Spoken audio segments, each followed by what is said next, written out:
Now this song is dedicated to all the farmers and Nordic cultivators. People planting seeds, let them grow, let them go.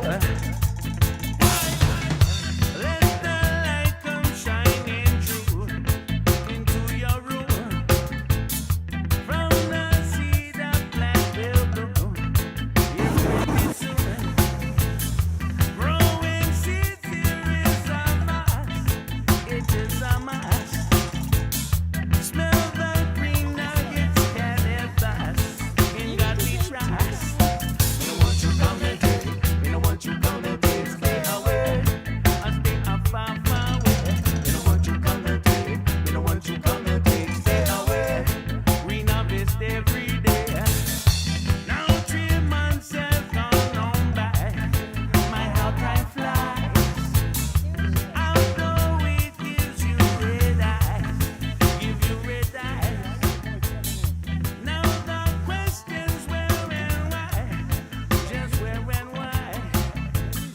'Cause the weeds greener on the east side will show our pride.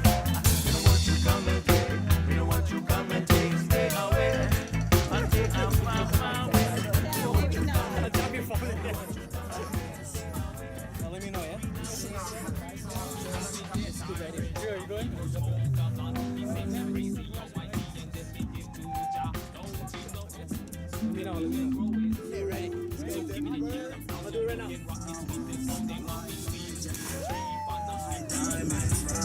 You got it.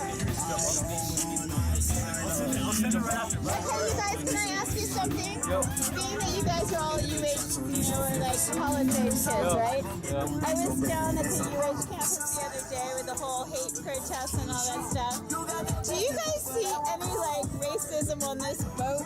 No. Any racism in Hawaii? No. Any racism in Hawaii? No. Any racism in Hawaii? Not my Hawaii. Not my Hawaii. Is there any racism in Hawaii? No. No, there isn't. Not on this boat. We got all. It's alohaism on this boat. Oh yeah. Yeah, we got all the United Nations on this boat. We got everybody. We got everybody.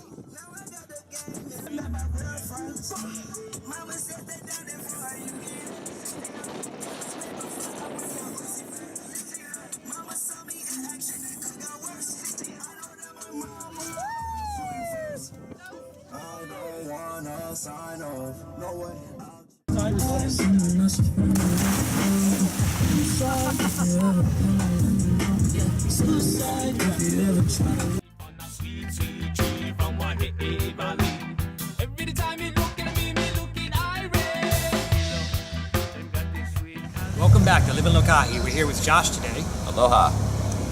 Josh is a young entrepreneur. He's got a really cool, innovative product to sell. It actually fills a need that many people here, especially in Hawaii, are for their emergency preparedness. Right. Josh, share what is it? So what we're doing with the emergency preparedness kit is, for example, if we were to get in the emergency disaster area of hurricanes or tsunamis or missile threat like that, something coming over, and the shipping lanes got shut down, we would have food and water for 3 days only. And now that would take 2 weeks for us to receive necessary provisions from the mainland. So there's about 11, 12 days that are unaccounted for where we will not have enough food and water. So what HAIMA, which is Hawaii Emergency Management Agency, has contacted me and would like me to fulfill as part of their mission is 1 gallon per person per day in the case of an emergency scenario. So for example, 1 gallon per person per day. That would mean 1 in 4 homes in the state of Hawaii would be retrofitted with the atmospheric water generator. Did you design that? Tell us about that. Did you design it So yourself, or? I am manufacturing them. The technology's been around for a while, ever since dehumidifiers and air conditioners and the technology for those came to being it's been assembled in the right way to produce water or dehumidify the air. But what we've done is add ultraviolet lights, filtration, air filters. So not only does it create water, it's also dehumidifying and cleaning the air in the process.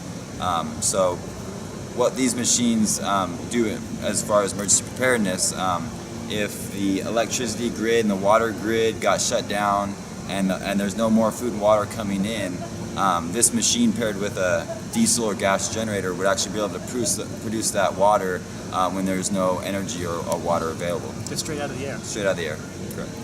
How innovative is that? So, Absolutely. So Thank you. you're also starting your own company now. Yes, so what we're trying to do right now, as you're aware, there's a lot of issues with U.S.-China trade relations, and that's where all my manufacturing is done currently. So there's a lot of issues with that. I don't have problems doing business with other countries, but I also do want to maintain that quality of work and that craftsmanship that we strongly hold dear here in the United States of America. Well, hold on. So first we were talking about getting the business running before we have to hire people. We can't hire people without a business. So that's what I've been doing for the last few years, is actually making these contacts around the world and putting this technology into the hands of Americans that, for whatever reason, let's not get into, but we're kept away from this technology for so long, because this would have solved so many of our nation's problems, everywhere across the nation. I mean, even today, you see Flint, Detroit, the entire school system in Detroit is without clean drinking water. So this is a project that is on the top of our list to tackle. So things like that, there's definitely a need. So now it's basically, getting the funds, the resources, the capital to be able to do these things, because I am a millennial. I'm a young entrepreneur, and right now I've been, working on this project for quite some time, and it's been tough. I mean, it's been great, and it's been a struggle. So for this all to come into fruition, everything coming together, continue to stay focused, on my passions and not lose focus and not give up. The only true failure is when you don't, continue to try again. So No, I admire that. I always say that you can't fear failure. You have to embrace the impossible. yeah. It's a good job. Are you self-funding and self-running this yourself right now, or do you have team partners? Or? Well, yeah. So for the first couple of years, it was all self-funding, but it was more of a hobby. It was more of a side thing that I would like to get into. So I didn't have all the time I could devote it to it. I had the necessary funding, but not enough time. And now I've decided to focus 100% of my time onto it, and that takes a little bit of the money out of the picture. But I know in the long run, taking these, little sacrifices here and there to, focus on my dream, I think it's gonna, come back full swing. So I mean, you just mentioned that you just had a sale the other day. right, yesterday, yeah, it's great. Sold 6 machines up on the North Shore. The momentum we've been gaining is great. It just has been coming up to this point. Once we were fully branded with our brand, getting the marketing material down, now we can get it into the hands of the people, by canvassing door to door. So that's, another reason why we're up here on UH campus, is because the students here, would love an opportunity to make some money, on their own time. Instead of, trying to fit a full schedule load of school and trying to work, nights or at the bar or wherever, and trying to juggle that here on campus, we can actually, set your own hours and knock your own doors and, even build your own teams. That's we encourage team building, and sales, and sales is very important. So, have you had any positive response? You're still in the early stages of setting this up, or? Yeah. So I mean, I've been working with a few interns here over the past year, and they've been great, helping me get this far and wrap it up. But now, as far as paid positions, we're actually just starting that right now. Setting up our distributors here on the island, and then setting up our sales managers and our sales representatives. I've been in sales from the ground up, so I will be training everybody at the very beginning, and then once we start building teams, they're going to go out and Just actually empower them to do Yeah. Okay.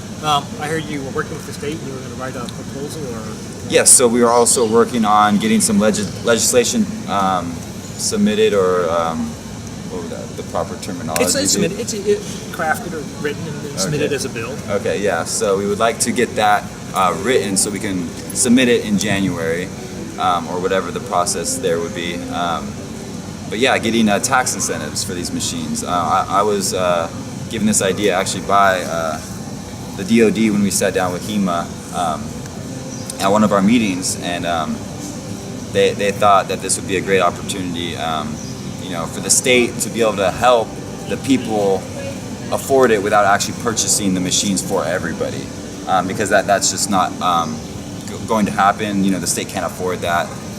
But what we can do is try to offset that, that cost with some type of tax, rebate. Okay, cool. I know you. I don't remember the name, but you gave me your website. I went out there and read your website. It was pretty technical. It was pretty technical and very informative. I don't know if you wanted to share that website or if it's ready to go live yet. Yes, it's highlyinnovativetechnology.com. It's a little bit of a mouthful, but you can find all the information you need there. We have our full store fully operational. You can check out the machines we have there, a little bit about us, about the technology, and some of the services we provide to the community as well. Yeah, I think the pricing was kind of reasonable too for what you offered. I think you had several different. Yes. So that's a big thing, is the pricing. So a few others have tried and failed in this industry, and what we really want to provide is a good balance of affordability to the consumer, as well as a platform to create jobs for the students here at UH, as well as the state of Hawaii and across the world, for that matter. If we can provide the right spectrum, so everybody's happy. I think we'll be very successful, because right now we're still under the price point of the average for this type of technology, but at the same time we've still been able to fit in very, very good-looking incentives for our sales representatives.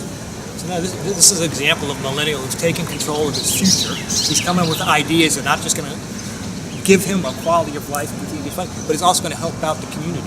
And this is the type of message we're running on. We're going to DC. Is that this is one of the people that I have to serve if I get elected. We want to create an environment so smart, intelligent, and I'm going to say it more this way, that we want to create an environment with quality of opportunity, and you're only limited by your abilities, your skills, and your ambitions. Your success is not guaranteed, but the playing field needs to be level so that you can succeed if you put yourself through it. Take a little weight off my shoulders. It's been very hard, and I'm sure there's others out there, that aren't as fortunate as I am, that have it even much harder. And if we can all come together and help each other, make the world a better place. I mean, as cliche as it sounds. No, it's not. It's actually kind of simple. You look at these big, complex things, and how can we achieve world peace? And I said, you can break it down to one really simple little thing. If everybody acts in a manner to make the world a better place, the world will be a better place. Yeah, I agree. So It's living LOKAHI. Exactly, live in LOKAHI. It's really practicing what we preach. So, Joshua, I'm so excited. I've been following him it's been a couple years now, yeah? Yeah, at least. And he's been really like you said, I've seen him go through ups and downs with this, just like a lot of us who are entrepreneurs. That's part of the entrepreneurial path.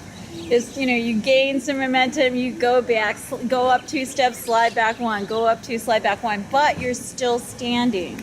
And now we're here at UH, and we're helping young millennials not only mentor them through the political process, but also creating jobs for them. So it's the perfect marriage of, you've got an amazing idea, you're taking it straight to Senator over here, Senator Ron Curtis, who's going to take it straight into Washington, right? So you can get the help that you need. So grassroots and doing what you're doing is really effective and working. We're all of us pulling together for the young millennials, so you guys don't get discouraged, but you get inspired and lifted up. Really helps. So I'm so proud of you.